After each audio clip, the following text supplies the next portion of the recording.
చట్టాన్ని లెక్క చేయకుండా ఆంధ్రప్రదేశ్లో కూటమి ప్రభుత్వం పనిచేస్తోందని, హైకోర్టు ఆదేశాలను ఖాతరు చేయకుండా వైసీపీ కార్యాలయాన్ని కూల్చేశారని మాజీ అడిషనల్ అడ్వకేట్ జనరల్ సీనియర్ న్యాయవాది పొన్నవోలు సుధాకర్ రెడ్డి మండిపడ్డారు. రీసెంట్గా హైదరాబాద్లో మీడియా సమావేశంలో మాట్లాడిన ఆయన, గుర్తింపు పొందిన పార్టీలకి ఆఫీసులు కట్టుకోవడానికి చంద్రబాబే 340 జీవో తీసుకొచ్చారన్నారు. పాలకులు మారొచ్చు కానీ చట్టం మారదు. న్యాయ వ్యవస్థ ఆదేశాలను తొంగలో తొక్కారని సుధాకర్ రెడ్డి మండిపడ్డారు. తెలుగుదేశం పార్టీ 341 జీవో ప్రకారం ప్రతి జిల్లాలో పార్టీ కార్యాలయాలకి భూములు తీసుకున్నారు. ఎకరానికి 1000 రూపాయలకే తెలుగుదేశం భూములు పొందింది. వైఎస్ఆర్ కాంగ్రెస్ పార్టీ సైతం అదే ప్రకారం 2 ఎకరాలు చట్టపరంగా తీసుకుంది. పర్మిషన్ తీసుకోలేదని 7 రోజుల్లో తొలగించాలని ప్రొవిజనల్ నోటీస్ ఇచ్చారు. మేము సవాల్ చేస్తూ లంచ్ మోషన్ పిటిషన్ వేశాం. కూల్చేస్తున్నారని కోర్టుకు చెప్పాం. డ్యూ ప్రాసెస్ ఫాలో అవుతామని, చట్టానికి లోబడి పనిచేస్తామని కోర్టుకు తెలిపారు.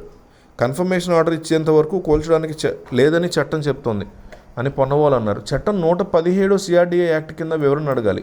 వివరణ కూడా ఇచ్చాము. కోర్టు ఆదేశాలు ఉన్నప్పటికీ కూల్చివేతలు చేపట్టారు. కోర్టు ఆదేశాల విషయంలో CRDA కమిషనర్ కాటంనేని భాస్కర్కి మెయిల్, వాట్సాప్ ద్వారా పంపించామని పొన్నవోలు వివరించారు. కానీ ఖచ్చితంగా ఇట్లా కూల్చివేతలు చేయడం అనే దాని మీద తాము హైకోర్టుకు వెళ్ళబోతున్నామని, జరుగుతున్నటువంటి ప్రతి అంశాన్ని కన్సిడరేషన్లోకి తీసుకుని ఖచ్చితంగా దీని మీద చర్యలు తీసుకుంటామని పొన్నవోలు సుధాకర్ రెడ్డి అన్నారు.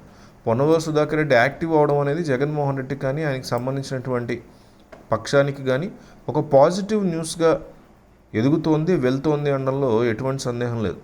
ఎందుకంటే పొన్నవోలు సుధాకర్ రెడ్డి గట్టిగానే పోరాడతారన్న నమ్మకం జగన్కు ఉంది. చంద్రబాబు ప్రభుత్వం గతంలో 340 జీవో తీసుకొచ్చిందని, దాని ప్రకారమే తాడేపల్లిలో వైసీపీ కేంద్ర కార్యాలయం నిర్మిస్తున్నారని చెప్పారు. పాలకులు మారొచ్చు కానీ చట్టం మారదని అన్నారు. జీవో 340 ప్రకారమే ప్రతి జిల్లాలో పార్టీ కార్యాలయ నిర్మాణానికి టీడీపీ భూములు తీసుకుందని తెలిపారు. ఎకరానికి 1000 రూపాయలకే టీడీపీ భూములు పొందిందని, వైసీపీ కూడా అదేవిధంగా 2 ఎకరాల భూమిని చట్టబద్ధం తీసుకుందని తెలిపారు. టీడీపీ అధికారం చేపట్టిన వెంటనే వైసీపీ కార్యాలయాన్ని టార్గెట్ చేస్తున్నందుకు విమర్శించారు.